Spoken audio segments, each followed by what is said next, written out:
مخکې نه مونږ او تاسو دې ته ذهني طور ځان تیار کړو. د رمضان نه مخکې وروڼو خپل مالونه صفا کړئ، زکات ورکړئ، د ټول کال د زکات حساب وکړئ، د ټول کال زکات د هغې حساب وکړئ. خپل زکاتونه دا کوشش وکړئ چې د رمضان نه مخکې ورکړئ. داسې نه چې کومه نوړۍ باندې روژه ماتئ یا پېشمنۍ کې په هغې کې د الله حق پروت دی. د بندګانو حقونه ترې هم ورکړئ. خپل رزق صفا کړئ. د پلار نفقه درته پاتې ده او نه دې د ادا کړی، رزق صفا کړه. پلار ته دې خرچه ورکړه، خو ترېنه بهر جدا هم پاتې کېږي، بیا ورته هم خپله خرچه کور ته ور ولېږه. مور ته نفقه ورکړه. د دیاړمار دیاړي درته پاتې ده، هغه ورکړه. خپله کاته دې راواخله، د چا قرضې در باندې پورې دي، قرضې ادا کړه. د غریب دکاندار ستا د کور په دروازه کې د وړو د چینو د غوړو لږې کاټې جمع شوي، دا ورکه، دا ادا که، رزق صفا که. نبی کریم صلی الله علیه وسلم فرمای مطل الغنی ظلم. مالدار سړی او صاحب استطاعت سړی چې وس یې کېږي او بیا هم قرضه نه ورکوي، نبی علیه السلام فرمایي دا ظلم دی، دا ظالم دی. هسې نه چې په پېشمني الله ټول مسلمانان بخي او په روژه ماتي باندې الله د لکاو مسلمانانو سټونه د دوزخ نه خلاصوي او فرشتو ته الله وفرمایي دې سړي باندې قرضه ده، وس یې کېږي او نه یې ورکوي، دا ظالم دی، د باندې رحم نشم کولی، دا زما د رحمت مستحق نه دی. خپل رزق صفا کړئ، پردي قرضې ورکئ، رزقونه صفا کړئ. میراثو کې در سره د چا برخه پاتې ده، ضد مه کوئ، دا ورکئ. تاسو به الله نه خوارئ. ستاسو نوړۍ الله د مخکې نه لیکلې مقرر کړې ده، په حرامو نه سیوا کېږي. کومه نوړۍ چې الله تعالی نه ده لیکلې، د دنیای جهان حرامونه را یو ځای کا، ستا خولې ته نه در رسېږي. چاله یې جمع کړې؟ زامنو له. نو دا زامن به په قبر کې تا د الله د عذاب نه خلاص کړي. فرشته چې گزار درکوي، زویه به ورته ودرېږي، نشي ودرېدلی. ځان له رزق ولې نه صفا کړي؟ د رونو سره دې معامله ده، د رونو سره معامله صفا کړي. د خور برخه دې نه ده ورکړې په میراث کې، په خپله پسې لاړ شه. اړو دې هغه عدالتونو ته نه ځي، ته پسې لاړ شه. خورې تا زما سره برخه ده، زه یې تاله درکوم، ستا څنګه خوښه ده. او دام نه چې خپې ورله اوبوته کې، خور له د عمرې او د حج داخله وکم او بس زما سره به په جایداد کې برخه خلاصه شي، نه، په دې الله تعالی نه موافقي. حصه ورله جدا کا، پټوارخانې ته یې بوځه، ګوته ورته ولګوه و هغې ته یې په لاس باندې حواله کا. هغې نه وروسته یې کو تاله درکړي، کو ځان نه یې خرڅوي، کو استعمال کې راولي، چې څه ورسره کوي هغه دې ورسره وکړي. ستا د روژه ماتې نوړۍ پاکه شوه. او چې هغه دې نه ده ورکړی، نو د تورسرې خور د هغې رزق پکې ګېډې ته ورتاوې، حرام نه دی، ګناه نه ده. ته چې په مرداره روژه ماتې، ستا به پې زړه اوبه وسکي. تا ته چې د خر غوښه او د خنزیر ټکې څوک کېدي، ته به په روژه ماتې کې خوله ګنده کړي؟ نه. نو لکه څرنګې چې هغه مرداره ده، دا مرداره نه ده، دا ته مرداره نه خورې. رزقونه خپل صفا کړي. استقبال رمضان دی، په پاک رزق باندې روژه ماتې وکړه، په ګنده رزق باندې مه کوه. معاملې دي، په هغې کې اونچ نیچ دی، دوکه شوکه ده پکې، هغه پاکې کړه. هغه ګنده رزق مه خپلو بچو ته مخې ته ږداوه، ما په خپله باندې هغه خورم. د سرکار نوکر یې چې څومره وخت درنه هغه غوښتلی دی، هغومره وخت ورته ورکړه، ستا نوړی به پاکه شي، ستا رزق به حلال شي. اضافي رشوت د چا نه مه اخله، کمیشن د چا نه مه اخله.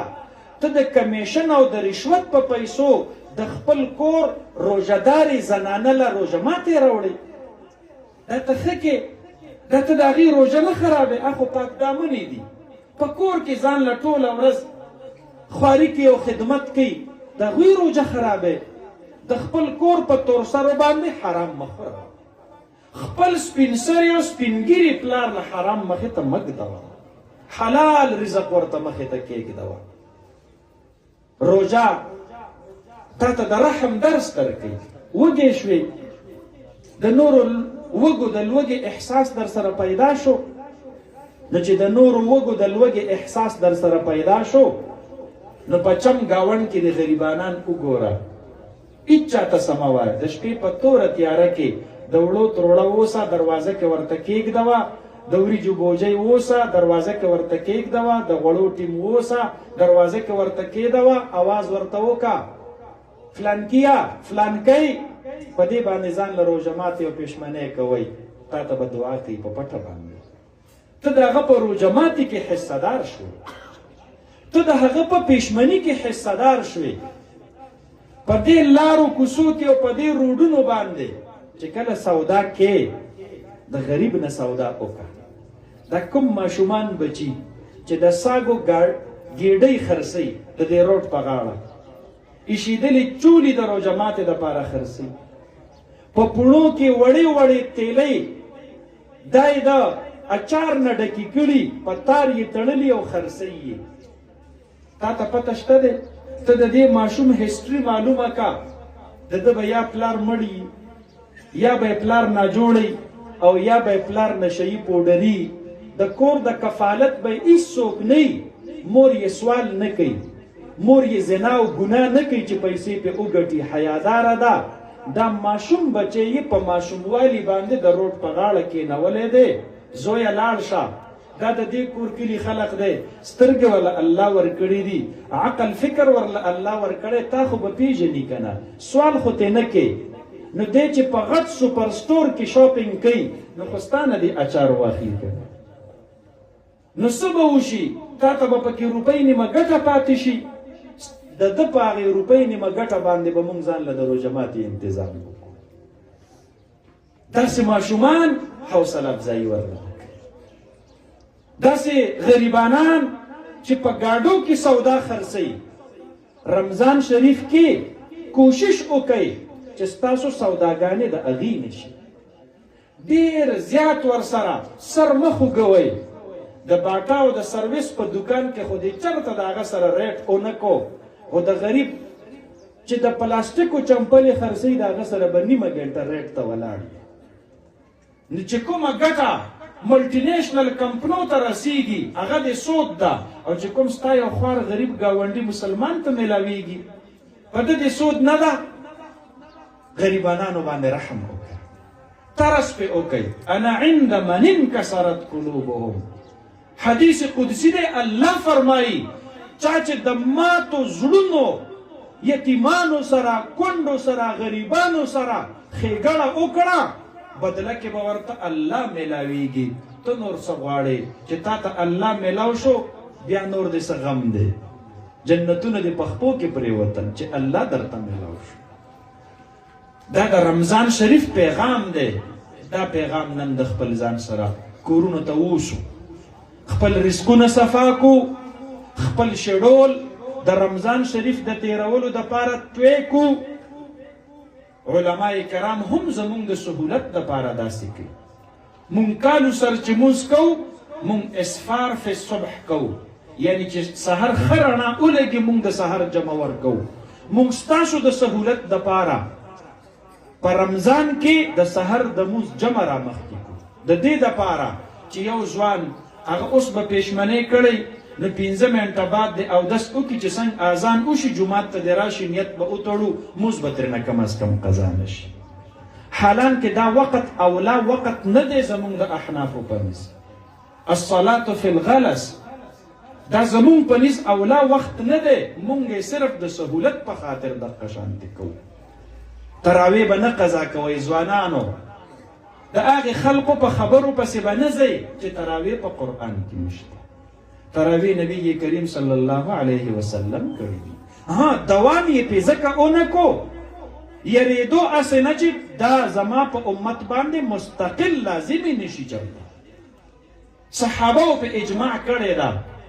ته د حضرت عمر نه په قرآن ښه پوهېږي، ته د حضرت علي نه په قرآن ښه پوهېږي، ته د ابو هریره او د عبدالله ابن مسعود نه په قرآن ښه پوهېږي.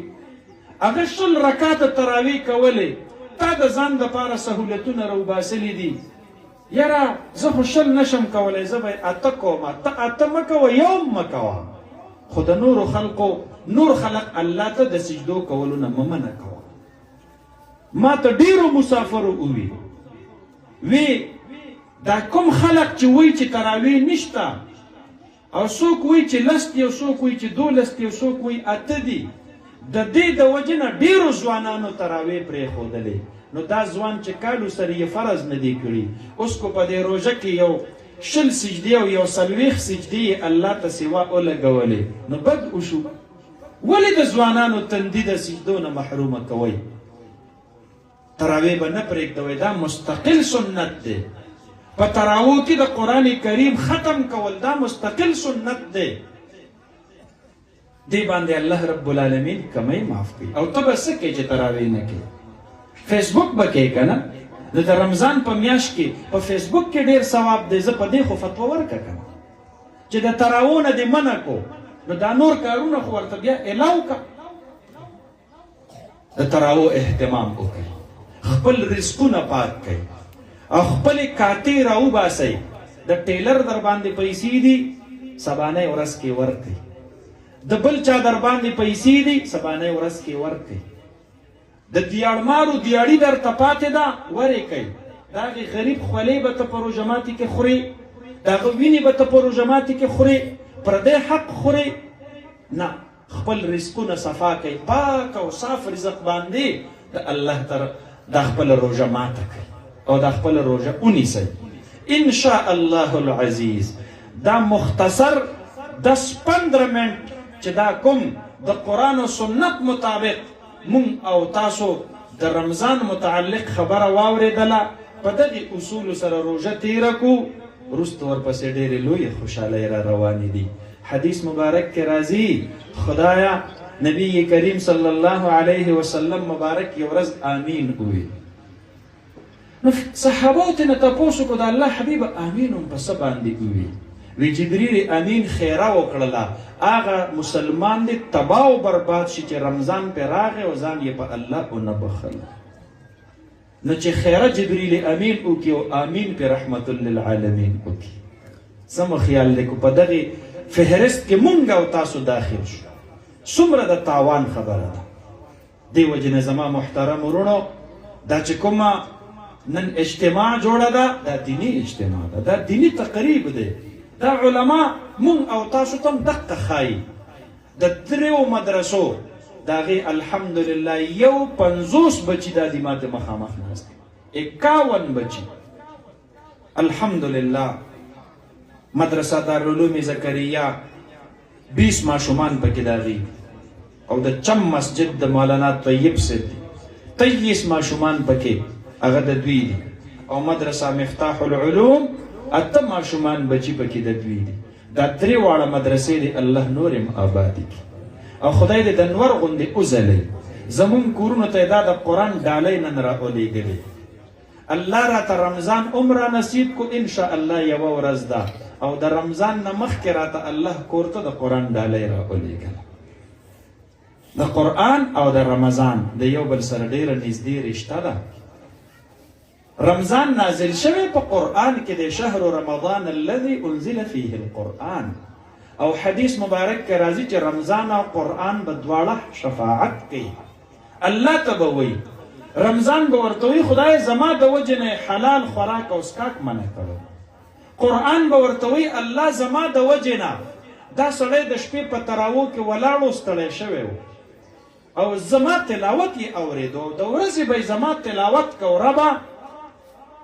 الله رب العالمین به د دواړو سفارش د مؤمن په حق کې قبول کړي او فرشتو ته به وفرمایي فیشفعان، د دواړو سفارش به الله قبول کړي او فرشتو ته به وفرمایي د دې بنده ما مغفرت نصیب کړی، خو په یو شرط چې ستاسو په غاړو د بندګانو حقونه نه وي پاتې. کو په غاړه د بنده حق پاتې و، د مور حق الله نه معاف کوي. په یو رمضان نه چې 1000 رمضانونه در باندې راشي، خو چې مور درته خپل حق نه وي بخلی، الله دې نه بخي. د پلار حق الله نه معاف کوي. د بیبي حق الله نه معاف کوي، بیبي ته د خاون حق الله نه معاف کوي، د بچو حق الله نه معاف کوي، د رشتہ دارو حق الله نه معاف کوي، د مشرانو د کشرانو حق الله نه معاف کوي. حقوق العباد به ادا کې. دا د مغفرت خبره چې راغلې ده دا ستا د صغیره و ګناهونو راغلې ده یا هغه کبیره ګناهونه چې ته ورسره توبه ملګرې کړي. الله رب العالمین دې زمون او ستاسو ته دا رمضان مبرور او مقبول او محبوب د عباداتو نه ډک نصیب فرمایي او الله دې دا زمونږ او ستاسو د مغفرت ذریعه جوړه کړي او دا بچي دې الله رب العالمین زمونږ او ستاسو د دوی د تلاوتونه دې الله زمونږ د آخرت او د قبر د نجات ذریعه جوړه کړي. د دې بچو والدینو له مبارکي ورکوم او د دې مدرسې مدرسینو له د دې دریو واړو مدرسو مدرسینو له د دې دریو واړو مدرسو معاونینو له مبارکي ورکوم. مبارک شي ستاسو د برکته الله نن یو